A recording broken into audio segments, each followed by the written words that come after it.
అందరిలో భగవంతుడు ఉన్నాడు, నేను భగవంతుడిని, అహం బ్రహ్మాస్మి, తత్వమసి, అందరూ భగవంతుడు. ఇక్కడ నేర్చుకున్నాం కదా. ఇంటికి వెళ్ళిన తర్వాత అత్తగా తిడుతోంది. అప్పుడు ఏం చేయాలి మనం? నిర్మలంగా ఉండాలంటే లోపల భావనా క్షేత్రంలో అయితే ఏంటి, ఓకే నేను లేటుగా వచ్చాను, తిడుతుంది ఆవిడ, కారణం ఉంది, ఆవిడికి కారణం ఉంది, నాకు లేదు, కానీ ఆవిడ తిడుతుంది, ఓకే అయితే ఏంటి అని అనుకోవాలి. కానీ మనం అలా అనుకుంటున్నామా? ఆవిడ 2 తిడితే పొద్దునుంచి క్లాస్ వింటాం, ఆవిడ 2 తిడితే మనం 4 తిడతాం. మనం అంత గొప్పగా ఉంటాం. మంకకి మాటలెక్కి పెరిగితే మనం కర్రలు తీస్తాం.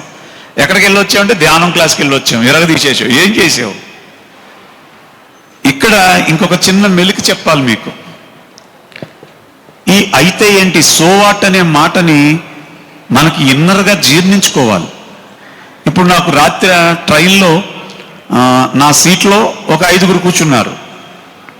నాది బెర్త్ రిజర్వేషన్ తౌడేసి వెళ్ళిపోయి మేము ఇస్తాడు కదా అన్నీ, ఆ పిల్లో వేసేసుకున్నాం, బెడ్షీట్ వేసేసుకున్నాం, తలగడ అన్నీ పెట్టి రెడీ చేసుకుని ఇలా పడుకుందాం అనేసరికి పలపలపలని వచ్చి ఒకడు కాళ్ళు ఎట్టాడు, ఒకడు తల ఎట్టి పెట్టుకున్నాడు.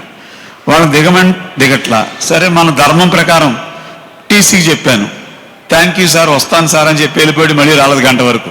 ఎందుకంటే వాడి చేతుల్లో కూడా ఉండదంట. అప్పుడు ఒక నిమిషం లోపల ఎమోషన్ ఏమొచ్చిందంటే, నేను ఇంత డబ్బు పెట్టి కొట్టుకున్నాను, వీళ్ళందరూ వచ్చి కూర్చుంటారా, నాకు ఎలాగా, నేను ఎలా పడుకోవాలి, నేను ఎలాగా లోపల అనుకున్నాడు. మళ్ళీ ఆలోచన వచ్చింది, నా దగ్గర ఒక వజ్రాయుధం ఉంది కదా, గుడాకేశ అనేది, ఈరోజు నైట్ అంతా ధ్యానం చేయడానికి వీళ్ళు నాకు సహకరిస్తున్నారు, వీళ్ళని ఎందుకు శత్రులా చూడాలి, ఈ రాత్రి అంతా ధ్యానం చేసుకుందామని హాయిగా పిల్లలు నడుము దగ్గర పెట్టుకుని ధ్యానం చేసుకుంటే తెల్లవారులు ధ్యానం అయ్యింది, వాళ్ళతో నాకు గొడవ లేదు, పొద్దుటికి ఎనర్జీ వచ్చింది, ఈ ప్రోగ్రాం ఇంత అందంగా జరుగుతోంది. అప్పుడు అనుకోవాలి సో వాట్ అని. ఇది ఇంకొక చిన్న తలకాయ పోటు ఒకటి ఉంది, అది చెప్తాను మీకు. చెప్పనా? ఇంటికి వెళ్ళిన తర్వాత అత్తగారు తిడుతోంది అనుకోండి, మీరు లోపల సో వాట్ అనుకుంటే హ్యాపీగా ఉంటుంది. మీరు బయట అయితే ఏంటి అన్నారనుకోండి, అప్పుడు ఏం జరుగుద్ది, మీరు సో వాట్లేదు, గీ వాట్లేదు ఇంకా కదా, స్పాట్లో ఇంకా పెద్ద గొడవ అవుద్ది. అందుకని ధర్మయుక్తంగా విన్నటువంటి దాన్ని ఎవరైతే ఆచరణ యోగ్యం చేసుకుంటారో వాళ్ళ జీవితం 3 పువ్వులు. చెప్పాలి గట్టిగా, మర్చిపోకూడదు.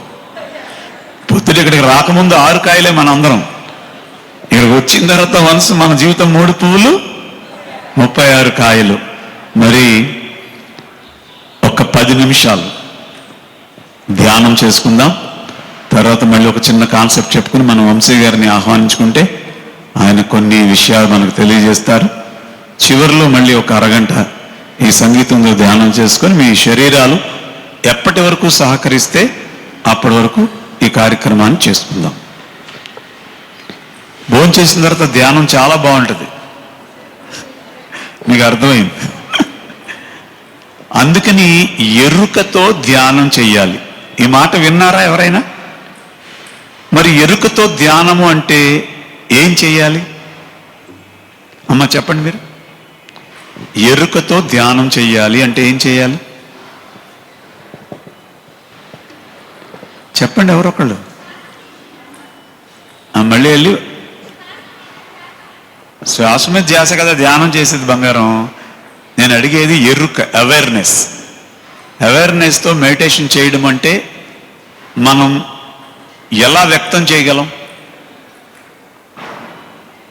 చెప్పాలి. పొద్దున్న ధ్యానం చేశారు, అరగంట ధ్యానం 45 నిమిషాలు చేయించాను. మరి ఇంట్లో ఏమైనా గొడవలైనయో ఏంటో నాకు తెలియదు, కానీ ఫోటోలు చూపిస్తాను మీకు, నేను తీసిన అందరి ఫోటోలు. ఎందుకంత సీరియస్?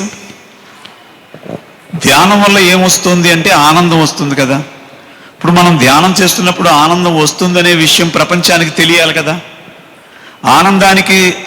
ఆనందాన్ని సూచించేది ఏంటి?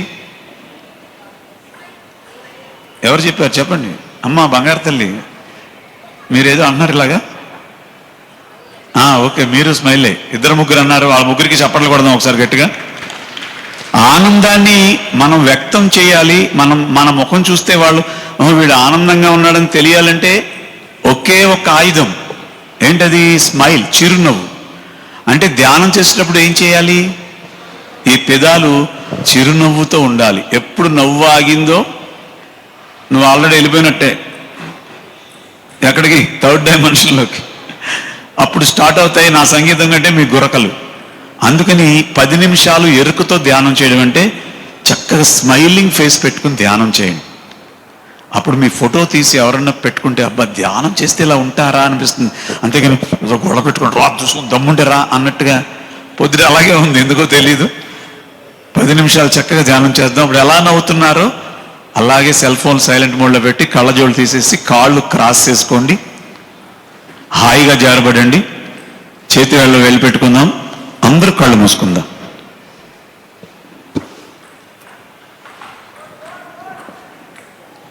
ఎవరి కోసం ధ్యానం చేయట్లేదు, మన కోసం ధ్యానం చేస్తున్నాం. అందుకని మన చిరునవ్వుకి ఎవరు ఆటంకం కాదు.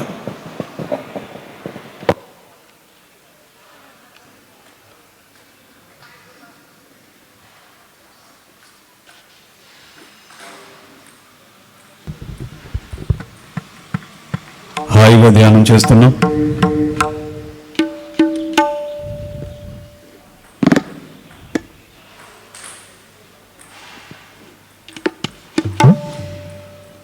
శ్వాస మీద ధ్యాస.